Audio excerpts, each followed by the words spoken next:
Students, I am starting now second lecture of third module, Dynamism in Group Behavior, lecture title, second lecture, Group Cohesiveness. What exactly group cohesiveness? That is the strength of group.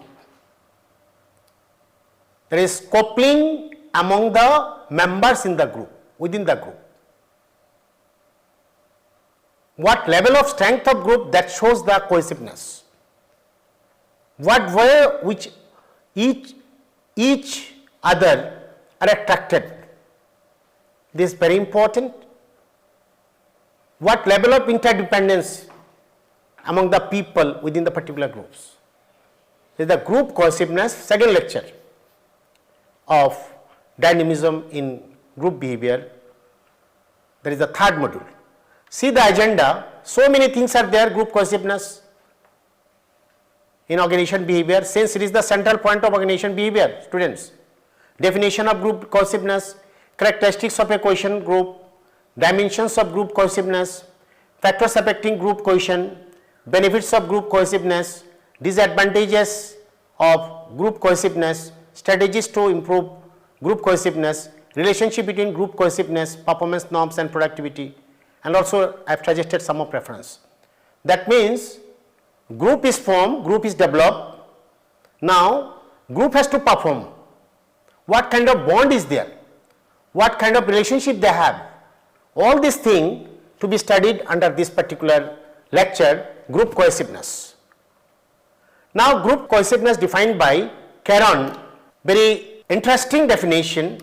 It is the dynamic process that is reflected in the tendency of a group for stick together and remain united in the pursuit of its instrumental objectives and or for the satisfaction of member affective needs. It is emotional bonding that encourage individuals to stay together and work collaboratively toward a common goal.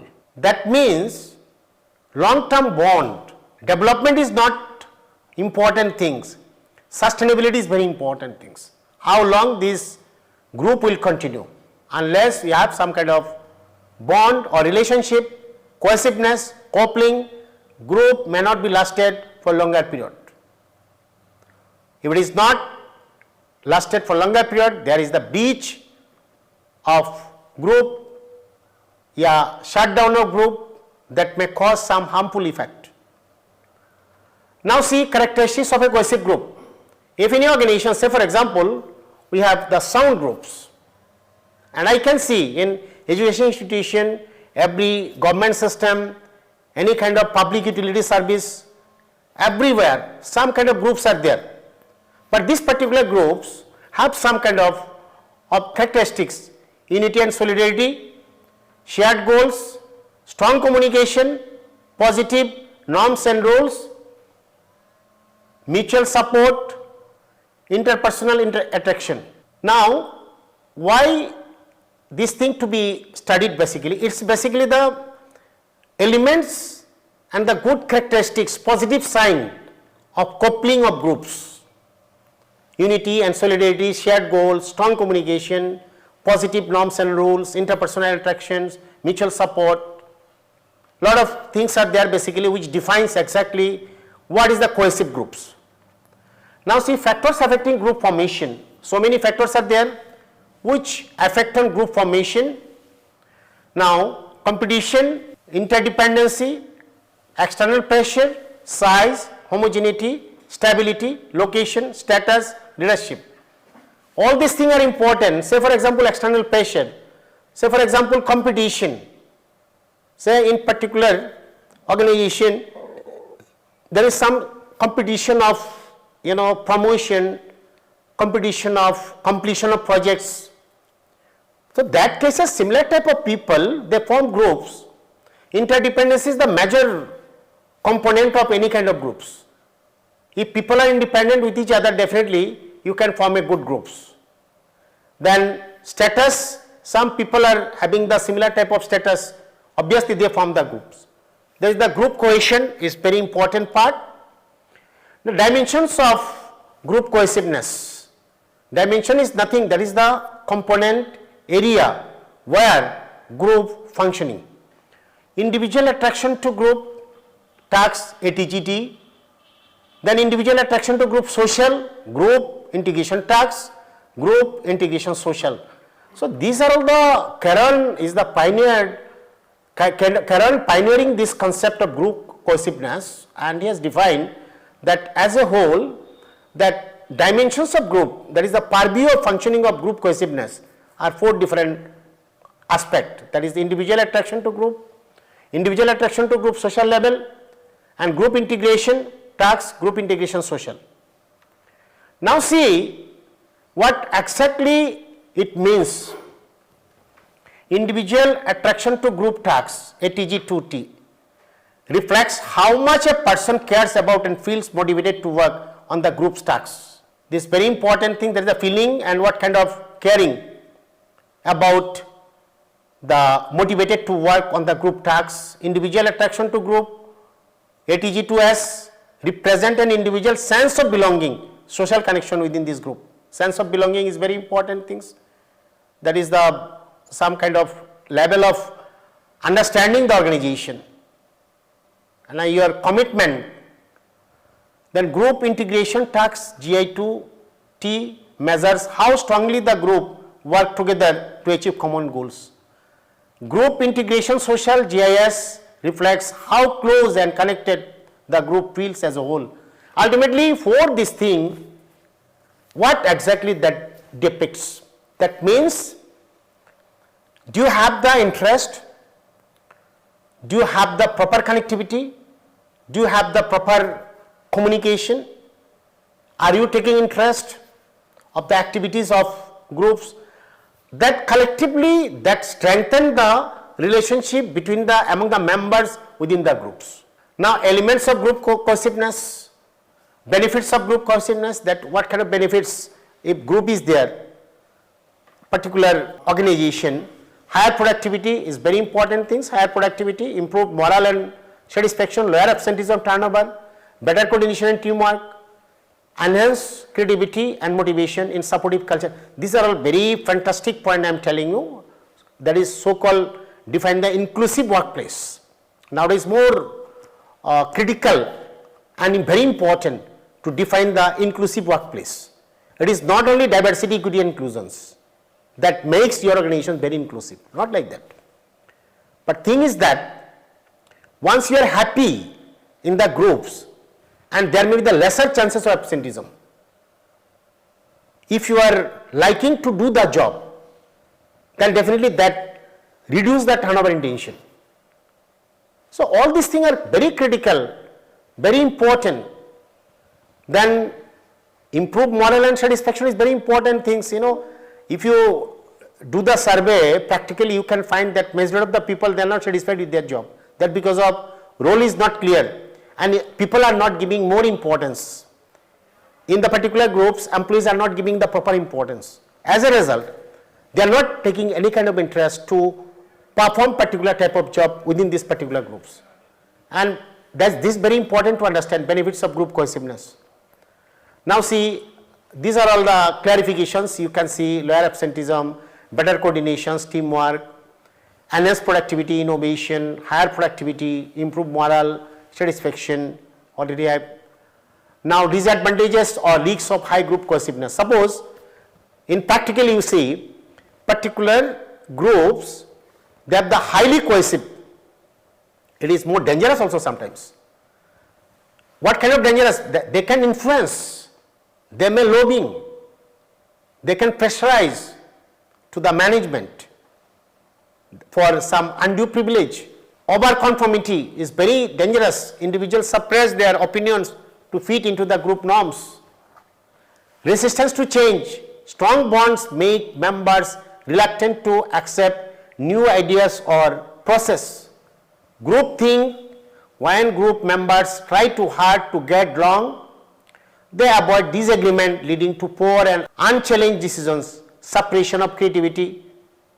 Highly cohesive groups dismiss new or unusual ideas, and that may lead some kind of egos also, exclusion of outsiders, and that is you resist to enter new members in the groups, reduce individual responsibility. Of course, that is also one of the more dangerous. I think research says that may lead some kind of conflict, because you are giving more importance on work. You may not give more importance on your family. That may lead dark part of high group cohesiveness. That means you are strongly bonded. That may cause some kind of problems. As you have said, as you have seen, poor decision making, that because of you may, some cases, some ego states may develop. That means parent ego, which may be more dangerous. So what way cope up this kind of situation? This is also one of the major concern. I think this is the point we need to discuss today. Strategies to improve group cohesiveness. Strategies, conduct team building activities. Now see, I think some HR audit is also in particular organizations to know exactly. Some groups are, I am just giving some examples. Some people, they have formed some groups that because of they are from particular region. So this is not the mutual interest. That means you are from the same region, that's why you are forming the groups. But what's your interest? Why you are forming this group? Needs some kind of audit. You are not supposed to encourage to form any kind of groups within the organization. Otherwise, you can find the different types of fraction within the organization. Different peoples, different groups, they may play the vital, power and politics. Conduct team building activities, establish shared goals and vision, clearly define common objectives to ensure all team members are aligned and motivated. This is very important. Now see, this is also one of the great concern for every member, those who are working in the particular groups. As you have seen that preceding slide, that is the group formation, the different models of group formation, different models of the group development. So that cases you have seen that group not been formed within particular day. There are series of actions, storming, norming, different types of things are there. So that particular days, that particular sequence of operation, one must be knowing exactly the purpose is aligned or not. All are having the unique purpose or not. As I told that you are from northeastern particular region, that's why you have formed the group, that may not be the legitimate group, unless you clear what purpose you have formed the group. Encourage joint decision making, it's very important part, and I've seen that practically, although we have formed the group, but some of members are inactive, some people are active. So active people are making major decisions. So as a result, some group member, they feel isolated, they may be excluded, automatically group may be dissolved. Maybe there are some other reasons. Give recognition and reward, there is very important things, There is the task of group leader to understand who is the good performer, follow group norms and values is very important things. We need to understand exactly for what purpose we have from the group, and what the norms of your groups, and what the values we need to offer to that particular groups. And create an inclusive environment is very important things, respected. You respect the different group of people, you just recognize the different group of people. Conflict management training is very important things. There may be the chances of conflict among the group, that because of power. As I told that in particular group long term, some people are active, some people are not active. They may be the sleeping in conditions, they are not performing well, they are not actively participating in the groups. So this is also one of the great things, So I think this is conflict management training which is very much needed to strengthen the group or cohesive group is concerned. Now relationship between group cohesiveness, performance, norms and productivity is very important, what kind of group cohesiveness, performance norms and the productivity. There are the three different things. Performance norms, if there is performance norm is high, cohesive is high, then productivity will be the high. If performance norms is low and cohesiveness is low, then moderate productivity. This particular image will clarify you basically, there is some kind of relationship, group cohesiveness, performance norms and productivity. All these things are correlated, all these things are highly interact with each other. Ultimately group for what purpose? For productivity. If performance is not well, then you can't expect the good productivity. Now see, this is the things as I mentioned, as I narrated, that when a group has both high cohesiveness, strong performance norms, it tends to achieve high productivity because the members are united, driven by common goals. However, if cohesiveness is high but performance norms are weak or absent, the group may still feel connected, but this unity may not translate into effective work, resulting in low productivity. See, low, moderate, high productivity, that is the main objectives of, again I told you that in preceding slides, that is, HR audit is very important things, to understand whether this group is functional and is not like that, this group is only for mutual understanding, it does not have any linkage with productivity. Some of questions I have designed, students, for your purpose. What is the cohesive groups? And you can experiment within the classroom also. Similar type of people, and you have formed the groups. What's your objectives? Does these objectives create some kind of significant development, significance performance or significance output or not? In what ways does group cohesiveness affect productivity and performance norms? This particular diagram you can use basically, that help you to understand, that is the group cohesiveness, performance and productivity, how it is linkage. Then which dimensions of group cohesiveness focus on social bonds is very important things. Social bonds rather than task performance. Now one of the important point is there, I think it is a matter of research basically, whether group is beneficial for the organizations or not. Either group for task performance, for some extra role performance. And I think measure of the research, whatever you can see, those are researchers, those are students of this particular course, you will be knowing basically groups sometimes very helpful, and that will give you the maximum benefit when they focus on external performance rather than task performance. Then can high group cohesiveness pose risks in team environment, and if so, what are they? It's very important part. High cohesiveness is also sometimes more dangerous, as I told. They can pressurize, they can do some kind of lobbying, they can create some kind of politics, they can pressurize to the organizations for getting some of benefits from the organizations. That is happening. You can see the more research.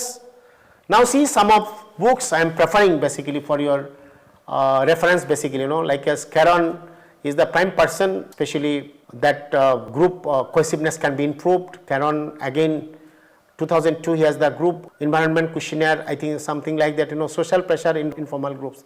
It's also very important things, either group formal or informal, every cases cohesiveness is required. If there is no cohesiveness, there is no any kind of group, rather it creates some kind of boredom, that creates some kind of stress and that creates some kind of humiliation. So ultimately group for better purpose. Group, if intention is good, if the aim is good, norm is good, then definitely your group will functioning right way.